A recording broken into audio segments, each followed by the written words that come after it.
Welcome to the Business of Apparel podcast.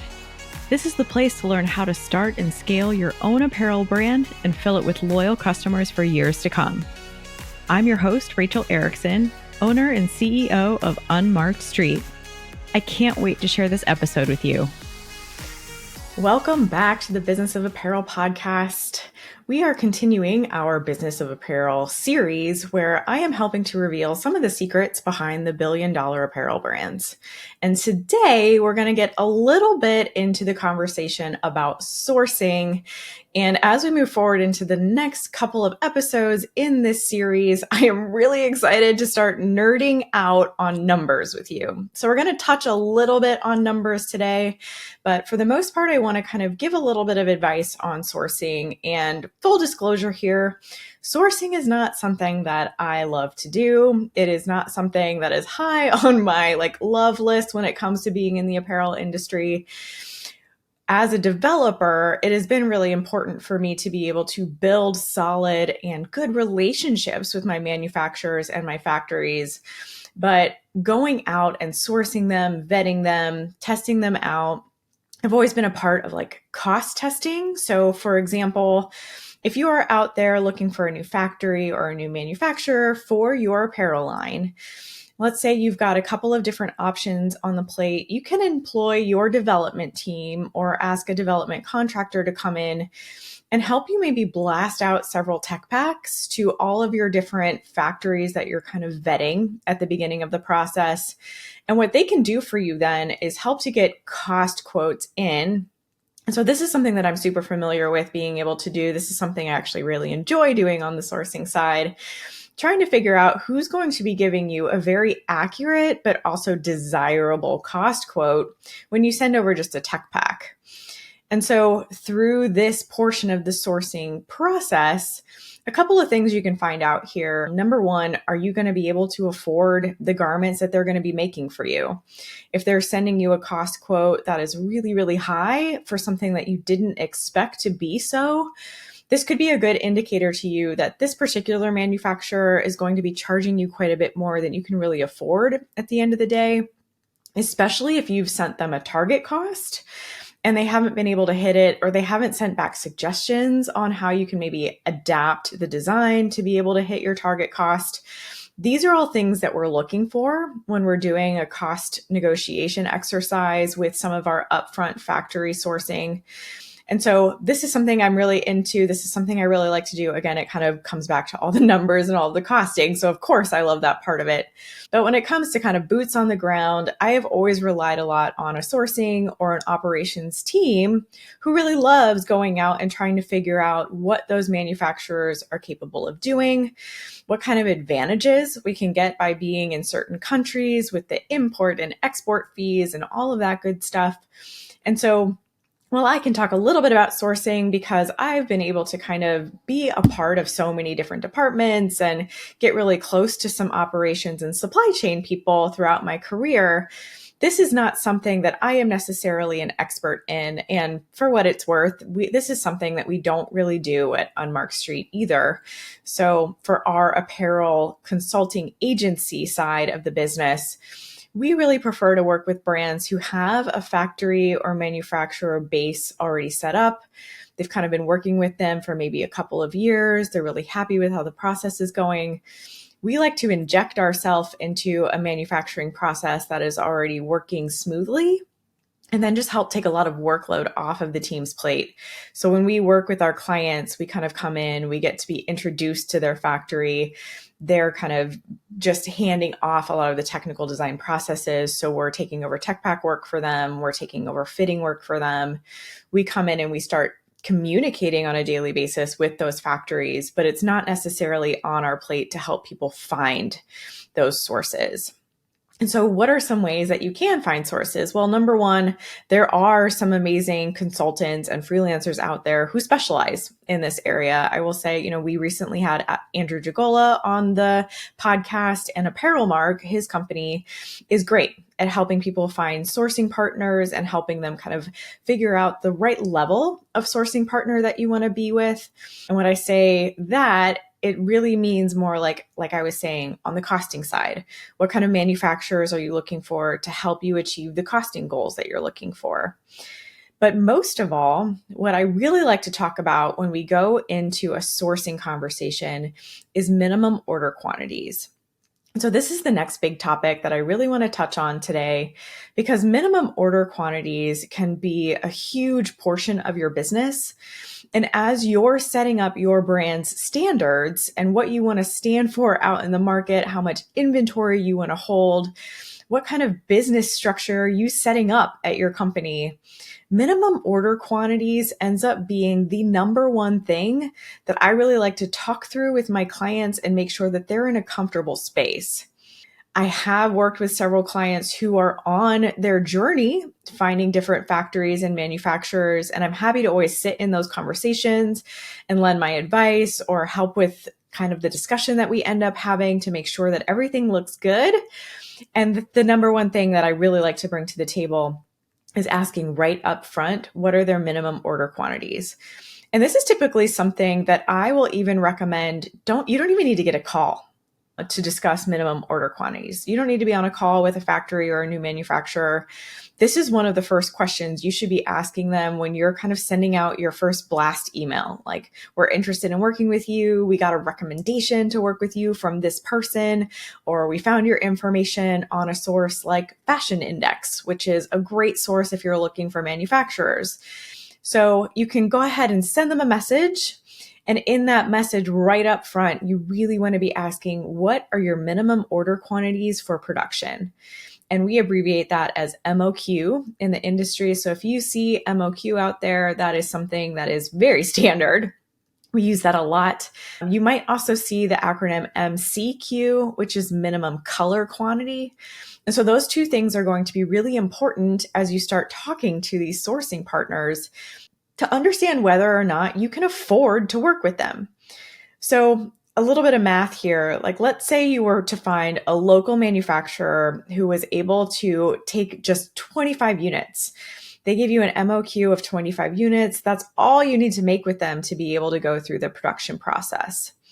Well, let's say your garments, because they're locally manufactured and they're being made perhaps in a country that has a higher minimum wage, we end up paying more for those garments. So let's say those 25 units, I'm just going to do some easy math here. Those 25 units cost $100 each to make. Well, now you're looking at $2,500 for your first purchase order.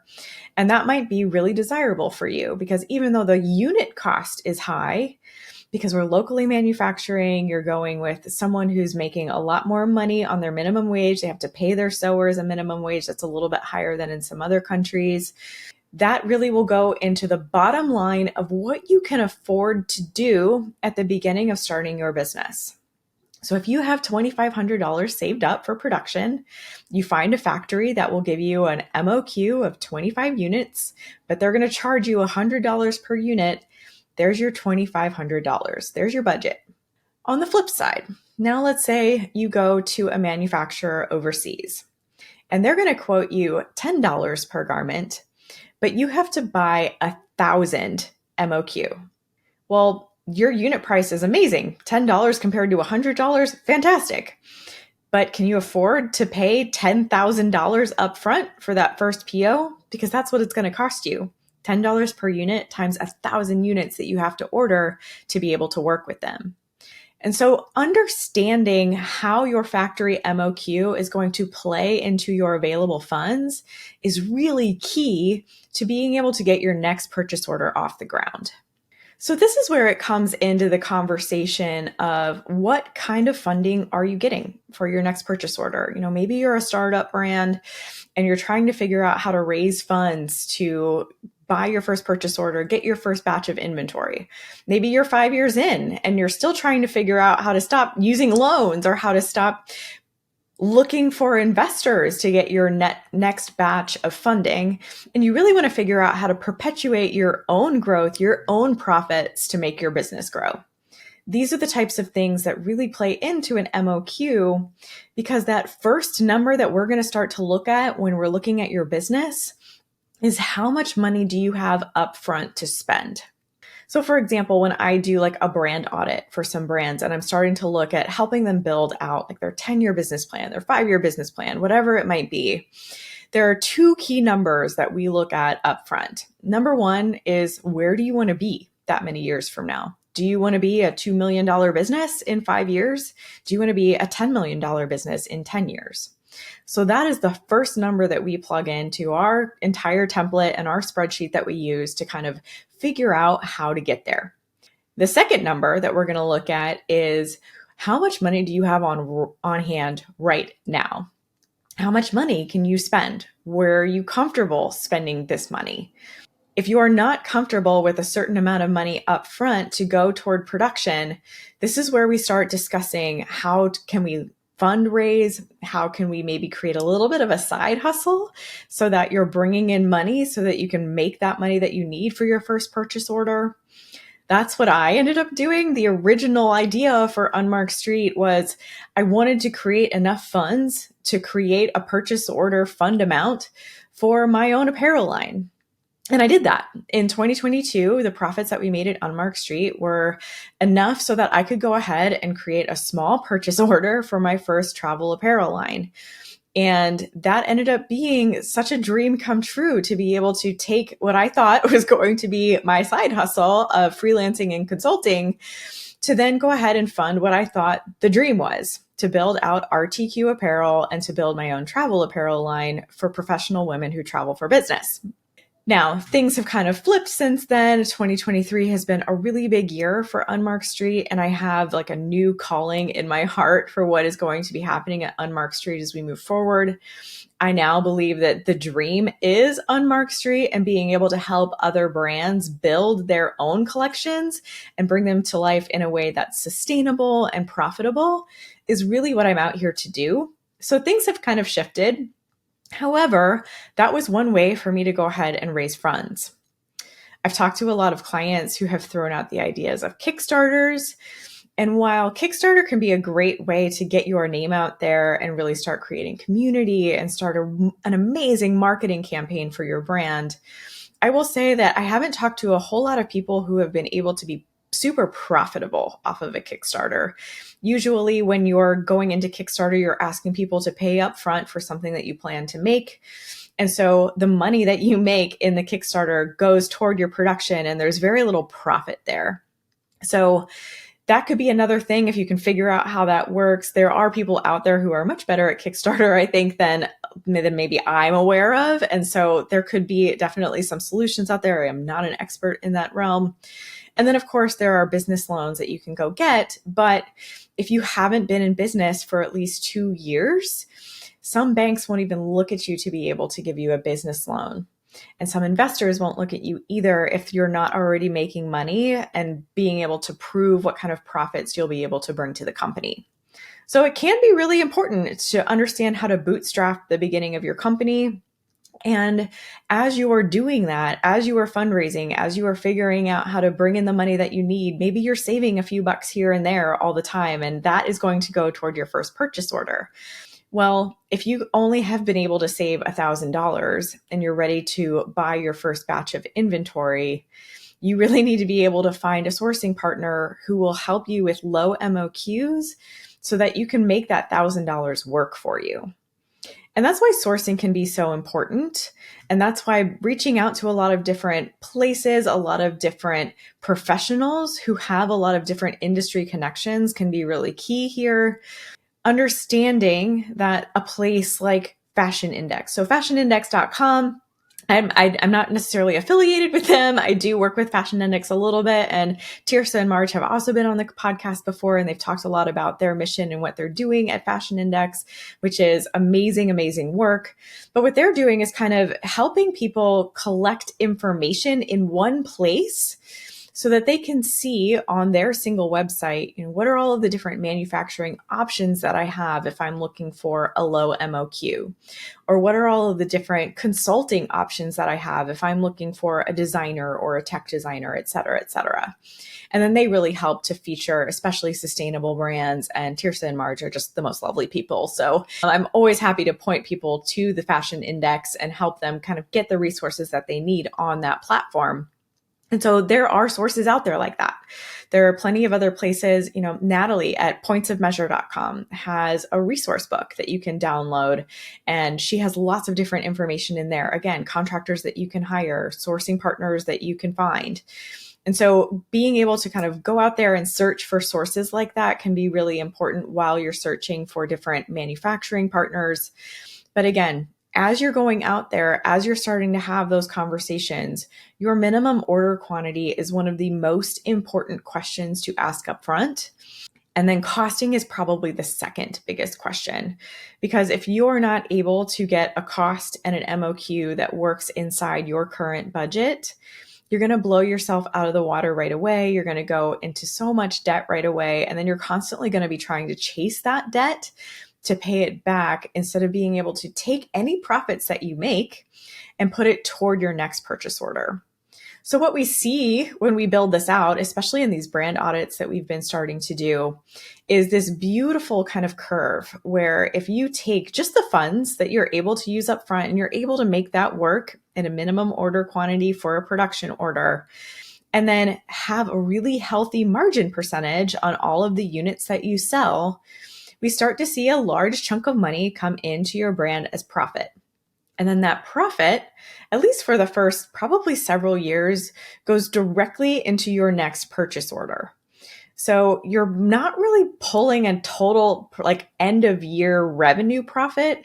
You are seeing sales profit, but then it should be going into what you want to buy next so that you constantly have more inventory coming in, which allows you to then sell more. And again, if we're able to do that with great MOQs, good costing, and healthy margin percentages, we can get there in a way that over like 5-10 years, you really start to see a churn in your business that grows your revenue exponentially.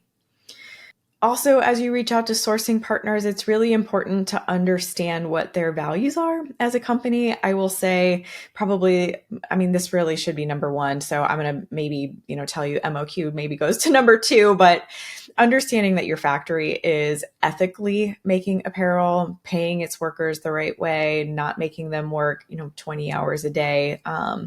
And this totally goes without saying, but there are still factories out there who employ child labor, as long as you're making sure that none of that is happening. And it's really hard to do that if you're not able to be boots on the ground inside their facility. But what you can do is ask for, usually there's a vendor manual that they can send you, which has photos of their facility. It will have kind of a breakdown of the kind of machinery that they use, what kind of standards that they have. Are they certified for any sustainability certifications? For example, are they a Blue Sign or an Okotex factory? There are lots of different options that are out there for that. You can kind of read through that information. What you're looking for in the pictures, honestly, is cleanliness. And a lot of the times this is hard because they can definitely take pictures at, the best time, and everything looks super clean and everything looks super wonderful. And then they put that into their vendor manual, and that might not necessarily be how it looks day to day. But one of the first key signs that we look at when we go do factory visits is whether or not the floor is clean. And so when they're on the sewing room, are they throwing scraps directly on the floor, or do they have a more organized way of figuring out how to dispose of their trash? And I've been in both different instances. I have been to places where I've seen fabric cutting happening on the floor with people in bare feet. And then I have been at other factories where everything is genuinely immaculate. And these places are so big that there's no way they just cleaned it up for us. Like, that would have been ridiculous. So they function at a really high quality. They make sure that everything is really clean. Everything is super organized. They have like a really standard way of moving things from one building to another or from one station to another during the sewing process. And so that's something that you're looking for in those photos. If you're able to, you can ask for a video of them to go ahead and go around inside the factory and maybe show you some stuff. If you are able to travel and you're able to go see them in person, this is really the best way. not only do you get a chance to see what everything looks like on a day-to-day basis, but you also get to then meet people in person, which can help build relationships a little bit faster. As we email people back and forth, or maybe we're figuring out how to use WhatsApp or whatever, that can be a great way to start a relationship. But meeting people in person, having dinner with them, getting to know them a little bit is still one of the most wonderful ways of doing some great factory visits and getting to know your manufacturer, which helps kind of create almost a bit of a friendship with those people. And while, of course, you don't have to be friends, or you don't really want to say that your coworkers are family, that can definitely be something that helps you during your development and production processes. If you've built really healthy, good relationships with these real people, instead of just a name and maybe not even a face that you've ever put it to, that can really help in the way of getting some of your work done, making sure that people really care about what they're doing for your brand. So that could be a really key way too. Sourcing can be tricky. Trying out a factory, getting cost quotes in from them, having them maybe prototype a few things up front so that you can test it, see what their sewing quality looks like, see how they source trims or fabrics for you if you're asking them to do that, can be really key. It can be a really slow process to really find a great source, vet them out, and get it to a point where you feel comfortable to start doing a true development project with them.